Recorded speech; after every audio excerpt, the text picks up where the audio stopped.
Hello, it's Richard Webster here. Today I'd like to talk a little bit about archangels and to share with you an archangel protection ritual that I've found extremely useful. In Greek, the prefix arch means first, chief, or most important. This means that archangels are theoretically the chief angels in heaven. They're certainly God's most important messengers. Archangel for Gabriel, for instance, went to see Mary to tell her that she would give birth to Jesus. Archangels are definitely important.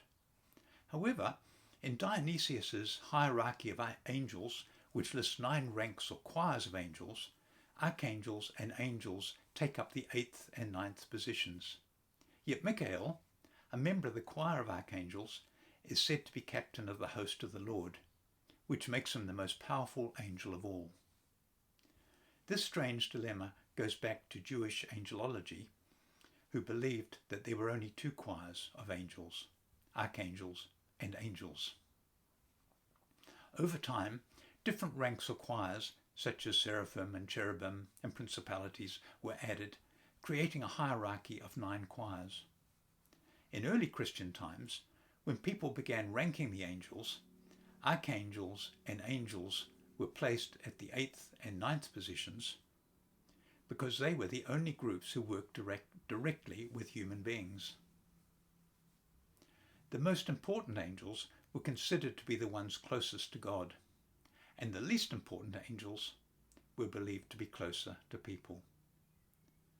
Consequently, angels such as Gabriel, Raphael, and Michael were placed in the choir of archangels as they worked with humankind, despite their closeness to God. There are thousands of archangels in Eastern Orthodox Christianity. However, usually only 7 of them are known by name. Sometimes an 8th is added. Michael and Gabriel are the only 2 angels named in the Bible. Raphael is named in the apocryphal book of Tobit. Uriel is mentioned by name in the book of Esdras. According to the 3rd book of Enoch, each archangel is attended by an army of 496,000 myriads of ministering angels. As one myriad is said to consist of 10,000 angels, each archangel is in charge of almost 50 million angels. Quite a responsibility.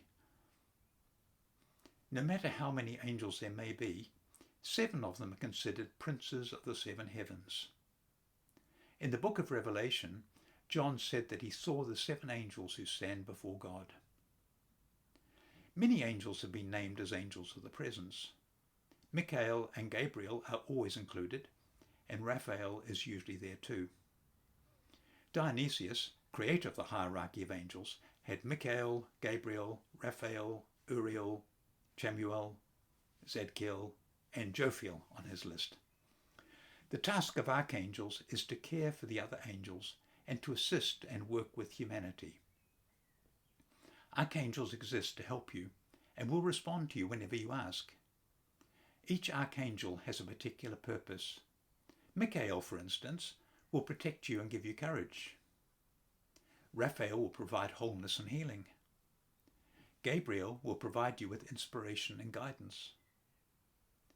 Uriel will give you peace of mind, the gift of prophecy, and help you be of service to others. The 4 main archangels work together to surround you with protection whenever you need it. If you need help urgently, call out to Archangel Michael.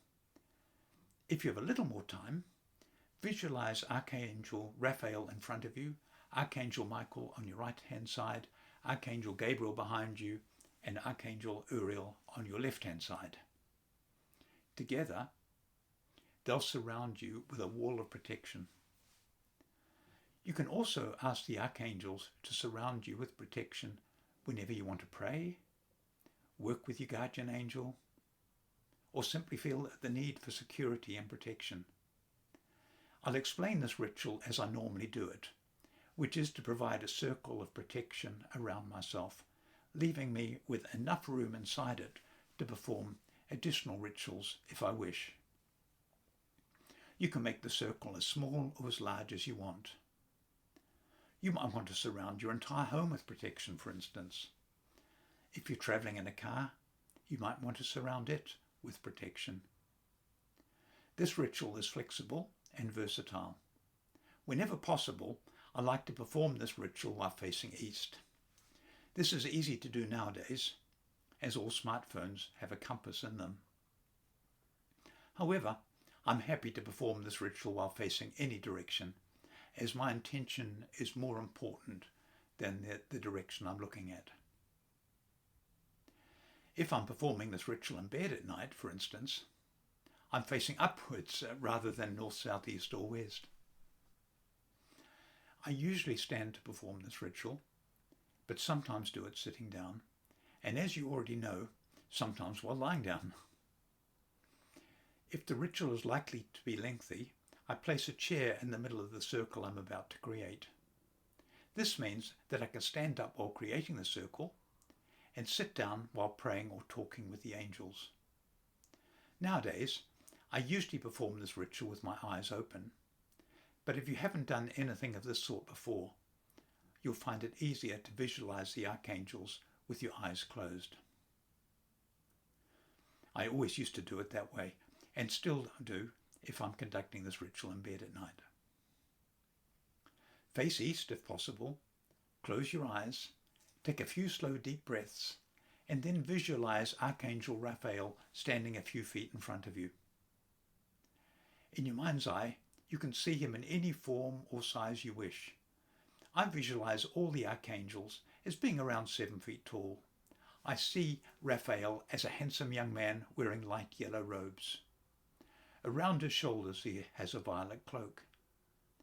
He has casual leather sandals on his feet. He holds a large staff in one hand and a fish in the other. He has a smile on his face, and his eyes express kindness and compassion. Your picture of Raphael might be completely different. You might see Raphael as a huge angel with large wings. You could see him as a colourful ball of energy. You might sense his presence rather than seeing him in your mind. It doesn't matter how you perceive Archangel Raphael, as long as you sense that he is there in front of you.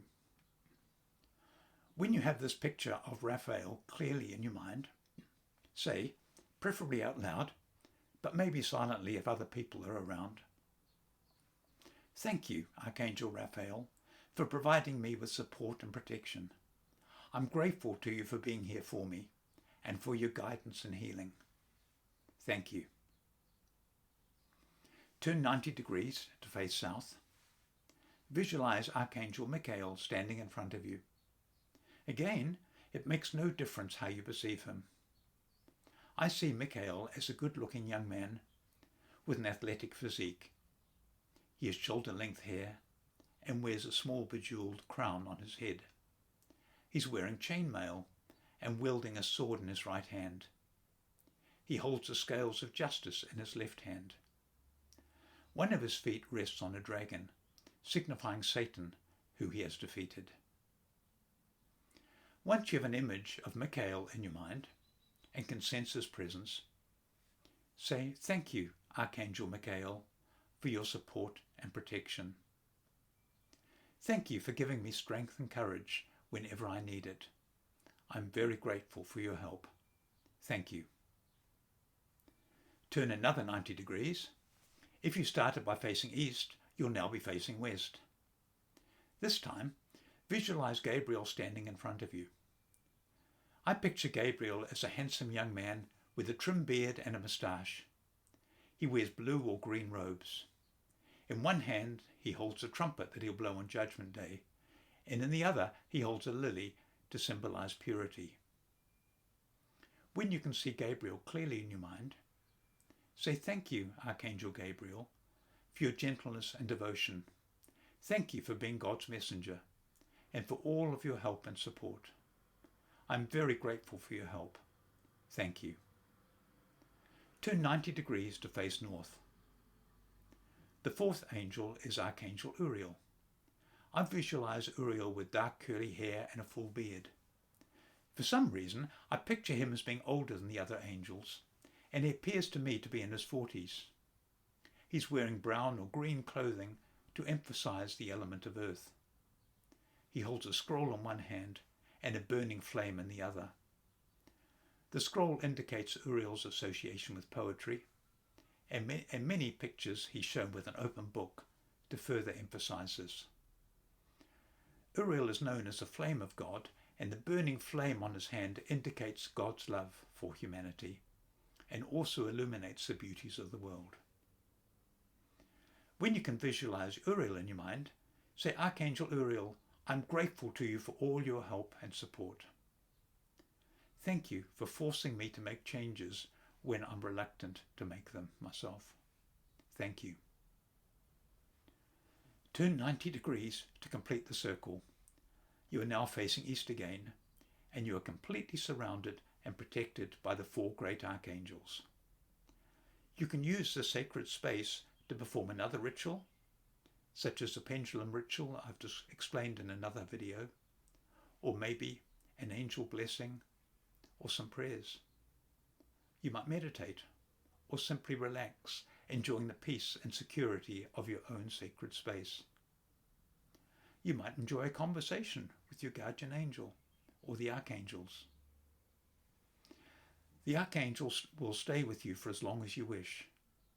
Once you finish praying or doing whatever else you happen to be doing inside the circle, you can end the session by thanking the archangels in turn for their help and saying goodbye to them. I always start with Uriel, followed by saying goodbye to Gabriel, Michael and Raphael. Remain quiet for a minute or two, and then have something to eat and drink before carrying on with your day. I usually eat a few nuts and raisins, followed by a glass of water. I hope you'll enjoy using this ritual.